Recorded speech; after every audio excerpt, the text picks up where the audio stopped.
Hello and welcome to Dr. Nishant's Diary. Um, this one's called Not Getting Stuff Done Right, I guess. Today I was managing the ICU and I missed a finding. Um, there's this condition called subarachnoid hemorrhage, which is basically blood vessels in the brain. They burst because of aneurysms, and blood collects in the brain and can be very irritating and it is a very dangerous condition.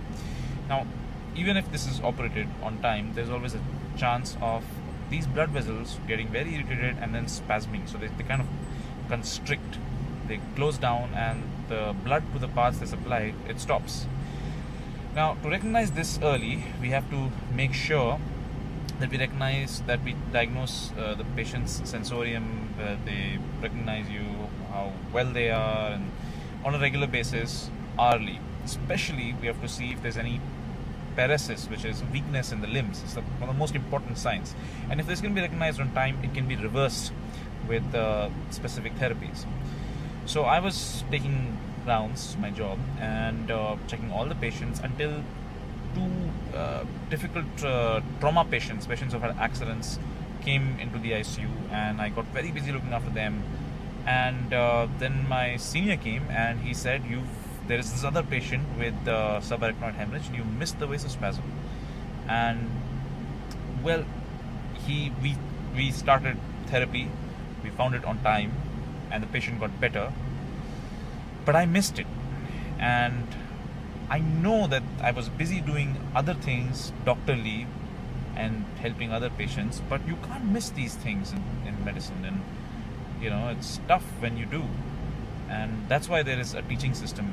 If you screw up, there's someone ahead of you, above you, who has to manage things, and he did, and things got better. But sometimes they don't get better. Sometimes your mistakes end up complicating things with patients and giving them morbidities and mortalities, and I've seen it before. It happens to everyone, every person in the medical practice. It's what it's called learning.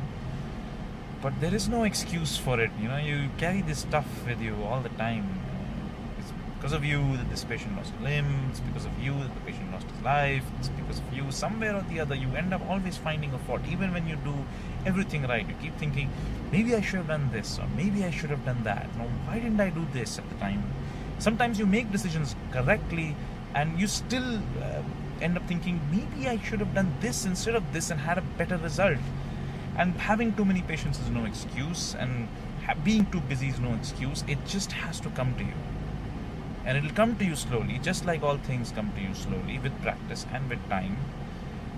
But till then, you have to bear the brunt of the results for your mistakes. And it's not about being scolded. It's not about fear of the seniors or what they're going to say. It's about fear for yourself. And that's tough. Well,